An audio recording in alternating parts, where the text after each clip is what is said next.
What if the plate you use every Sunday, the one you do not even think about anymore, is worth more than the good china locked in the hutch? 10 patterns have quietly sold for 4 and 5 figures in the last few years, and the odds are good you have touched one of them this month without knowing it.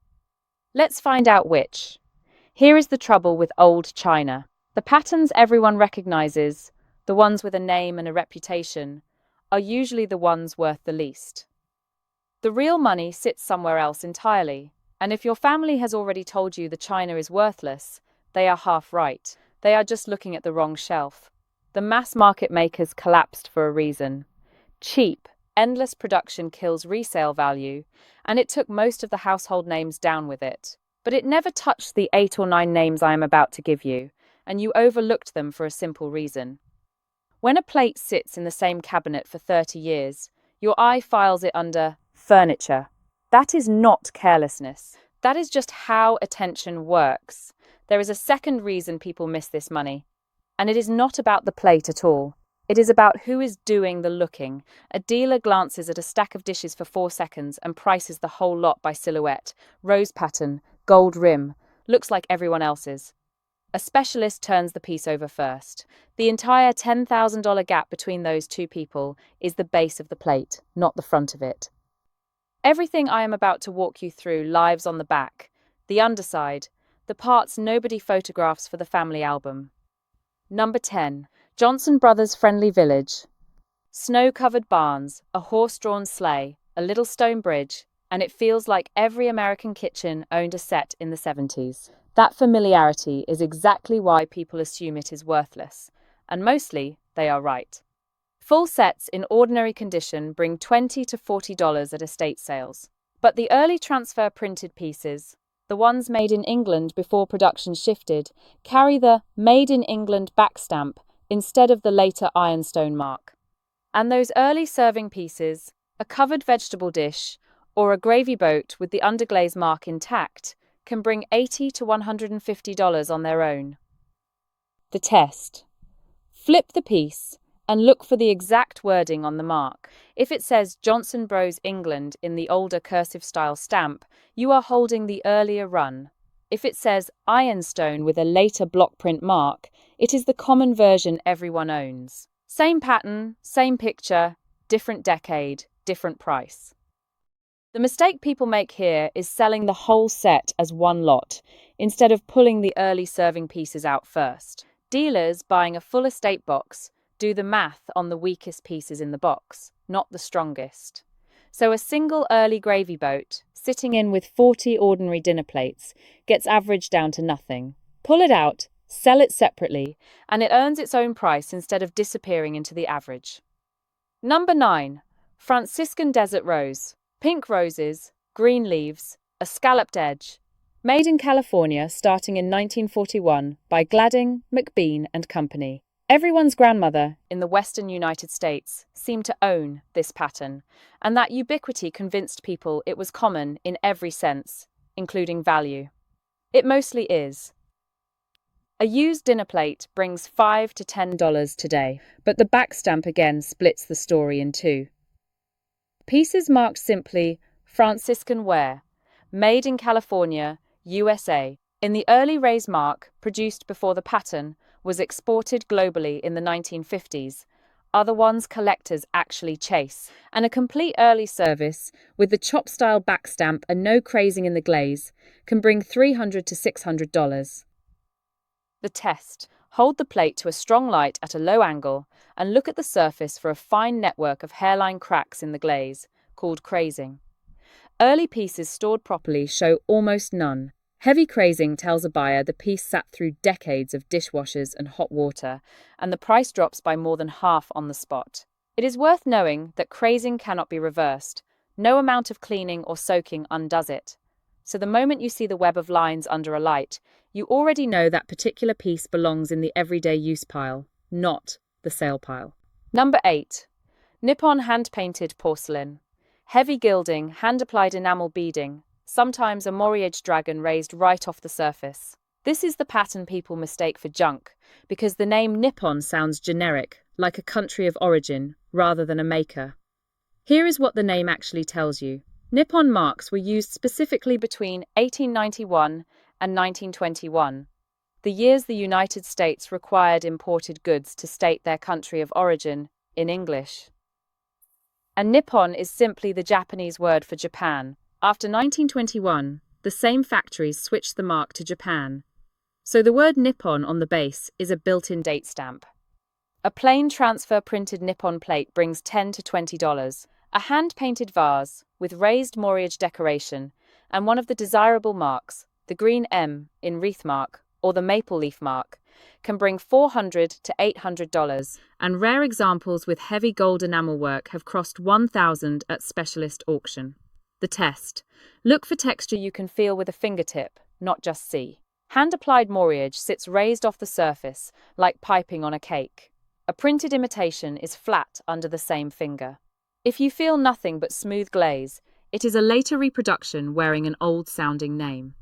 And do not stop at one piece. Nippon was often sold as full dessert sets or smoke sets, small trays, matching cups, a covered box, and collectors pay a real premium for a set that stayed together over the decades, compared with the same pieces scattered and sold one at a time. Number 7. Haviland Limoges, the classic French pattern with pink and gold floral sprays and a scalloped rim, made by the Haviland family firm starting in the 1840s and imported into American homes by the tens of thousands after the Civil War. This is the one that fools people the hardest, because Limoges, on the back, reads like a guarantee of value, when Limoges is simply the name of the French city where dozens of competing factories operated. A common Haviland floral set from the late 1800s, worn gold, ordinary transfer pattern, brings $15 to $25 a plate today, barely more than a modern replacement. But specific hand-painted Haviland patterns, the ones done by an individual decorator whose signature appears on the reverse, sell in a completely different category. A signed hand-painted Haviland charger or punch bowl with an artist's initials under the glaze has brought $600 to over $2,000 at specialty porcelain auctions. The test. Turn the piece over and look for two separate marks, not one.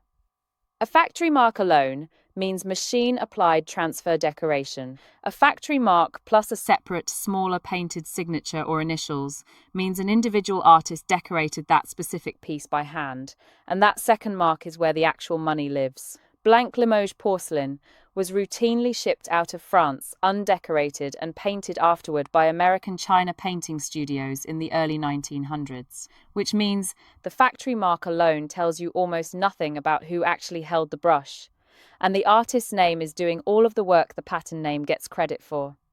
Number 6. RS Prussia. Heavily embossed borders, roses or figural scenes painted inside a raised mold, and a red mark on the base that looks almost too ornate to be real. This pattern went through a genuine boom in the 1970s and 80s and then quietly fell out of fashion, which means most people inherited it during the boom, assumed the high prices were permanent, and never checked again. They are not permanent, but they did not collapse either. Common floral bowls bring $40 to $80 now, down from the boom years. But figural pieces, especially anything with a swan, a portrait, or a scene showing a full human figure rather than just flowers, still bring $300 to $1,200, and the rarest mold shapes with portrait centers have sold above $2,000. The test.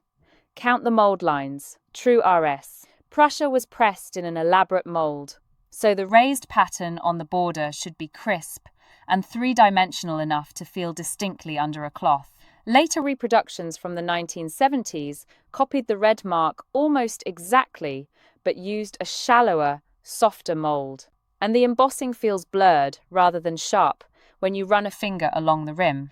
This is the pattern where the boom actually hurt the average owner, because so many people were told a single high number during the 1980s peak that they still quote that number today, decades after the market cooled, and they turn down real offers, waiting for a price that stopped existing years ago. Number 5. Now the mood shifts, because this one is sitting in more kitchens than people admit. And it is not entirely harmless either. Vintage Homer Laughlin ironstone, specifically the plain white and pastel dinnerware lines made in Newell. West Virginia from the 1930s through the 1950s, before the company became better known for Fiesta.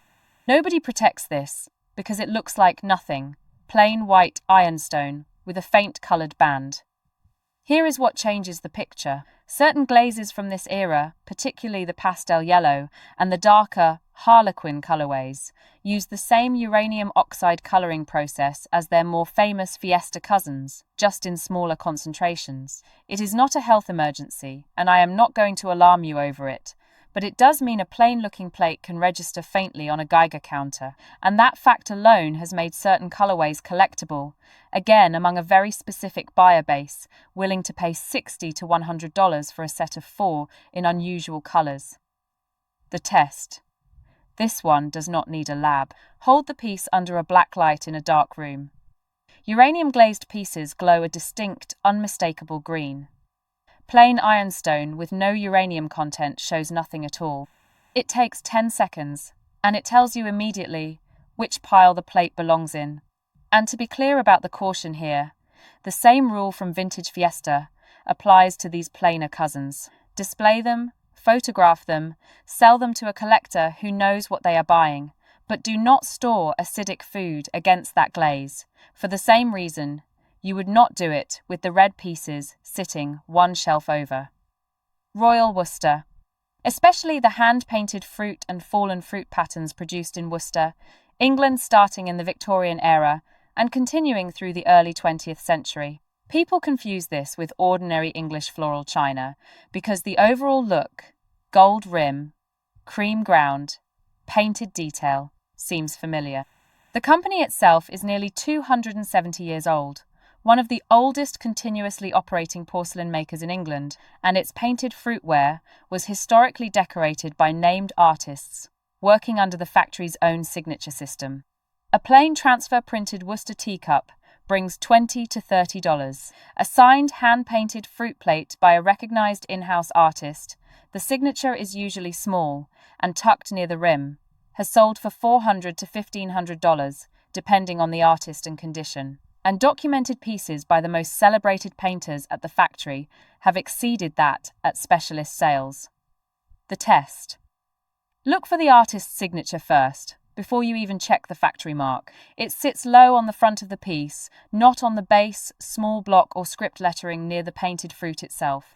No signature, transfer print, ordinary money. Signature present, hand-painted, an entirely different conversation. Worcester kept internal records of which artist worked on which shape for decades, which means a signed piece is not just decoration. It is a documented object with a paper trail behind it, and documented history is exactly what a serious buyer pays extra for. Number 3. Herend, the Hungarian porcelain house founded in 1826, best known for the Rothschild bird pattern, a colourful bird perched among branches with a butterfly nearby, hand-painted in a distinctive palette that has barely changed in a century and a half. People underestimate this one because it looks almost like a children's illustration rather than fine porcelain, cheerful rather than formal. That cheerfulness is deliberate, and it has not hurt the market. A single dinner plate in the Rothschild bird pattern currently retails new for several $100s. And used pieces in good condition routinely sell for $200 to $500 each at auction. With rare older forms, tureens, larger platters, figural pieces, selling well into 4 figures.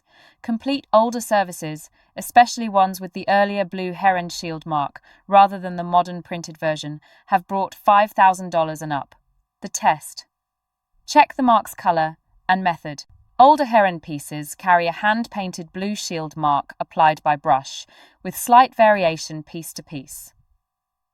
Newer production uses a more uniform printed or stamped mark. Hold 2 pieces side by side if you have them, and the hand-applied mark will show faint brushstroke inconsistency that the printed version never has.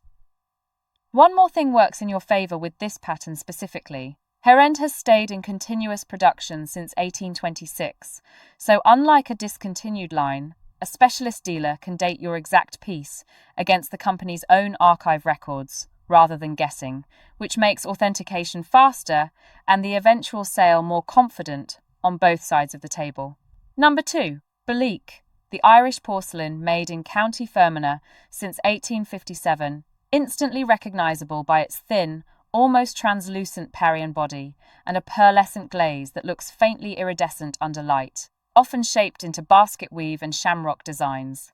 Families tend to treat this one as decorative rather than valuable because it is delicate, easily chipped, and often small, teacups, baskets, single vases rather than full dinner services. Delicate does not mean cheap here. Early Belique from the company's first period of production, marked with a black stamp showing a hound, tower and harp, is the mark collectors specifically hunt for and documented first period pieces. A woven basket or a shamrock teapot in excellent condition have sold for $1,000 to $4,000, with the rarest documented exhibition pieces exceeding that considerably. Later marks, green, gold, or the modern versions, indicate later production and bring proportionally less, typically $100 to $400 for comparable forms. The test: hold the piece up to a strong light and look at the body itself, not the decoration. Genuine Belique is thin enough that light passes through it, with a warm, faintly golden translucence, and the woven basket weave pieces were assembled by hand, strand by strand, so you should be able to see individual, slightly irregular strands rather than a uniform molded pattern. Condition matters more here than almost anywhere else on this list, because the body is thin enough to chip from ordinary handling. So, a first period mark on a piece with even one small repair can lose 60 to 70% of its value against an identical, undamaged twin. Number 1. And this is the one that costs people the most money, not because the pattern is obscure, but because of how they sell it. Minton, the English factory operating since 1793, famous for elaborate hand-painted cabinet plates, heavy raised gold pastework, and jeweled porcelain, where small beads of colored enamel sit raised on the surface like actual jewels. Families that own Minton usually own one or two decorative cabinet plates rather than a full service, inherited as a single striking object rather than everyday dinnerware. And that is exactly why it gets undervalued. A single piece does not look like an investment. It looks like a decoration. But a hand-painted Minton cabinet plate with raised gold paste and a named artist's signature has sold for $600 to $3,000 depending on the subject and the artist. And the rare jeweled porcelain pieces, where the raised enamel beads are actually intact and undamaged, have brought 5 figures at major English auction houses. Here is the trap. Because people own only 1 or 2 pieces, they treat the sale casually. A quick photo, a single message to a local dealer, an offer accepted the same afternoon, because it sounded like free money for something that was just sitting on a shelf. The test: run a fingertip very gently across any raised gold decoration first. If it feels like texture, ridges you can trace with a nail rather than flat print. The piece was hand decorated, using paste that was built up before firing, and that alone changes the conversation before you even discuss the painting. Second, if the plate has raised coloured beads that genuinely catch light, like tiny gemstones, rather than sitting flush with the surface. Do not clean it yourself, do not soak it, and do not let anyone touch it with anything abrasive. Those beads are original enamel, they are irreplaceable, and a well-meaning cleaning is the single most common way a 5-figure plate becomes a $500 one overnight. Here is the pattern behind every single item on this list. And it is the same lesson every time. Retail is not resale, and reputation is not rarity. The name everyone recognizes usually got that recognition through mass production. And mass production is the enemy of value. The pattern nobody has heard of, sitting quietly with a strange mark on the back, is far more often the one worth checking twice. Your test, and it works on everything you just heard. Before you accept any number from anyone, photograph the mark on the base clearly, in daylight, and search that exact mark alongside the word sold. Not value, not worth, sold. Sold is the only number that means someone actually paid it. Then, walk through the checks in order. Light through the body, a fingertip across raised decoration, the mark under magnification, the signature near the rim. 4 checks under 10 minutes on a cabinet you have probably not opened all year. Nobody in this list got cheated by a dealer. They got quoted a number with nothing to check it against, and they said yes because saying yes was easier than doubting a stranger's expertise. Do not do that with your own cabinet tonight. Notice what all 10 of these patterns actually have in common, because it is not the country they came from or the century they were made in. It is that every single one of them was, at some point, dismissed by the very family that owned it. Too common, too old-fashioned, too fragile to matter, too plain to be anything. The dismissal is the tell. The piece people apologize for when a guest asks about it is, far more often than anyone expects, the piece worth stopping to actually look at. If this changed how you were going to look at your own china cabinet, leave a like, but only if it actually did. Subscribe if you want to know what you own before someone else tells you a number that suits them. And tell me in the comments which pattern is sitting in your house right now and who it came from.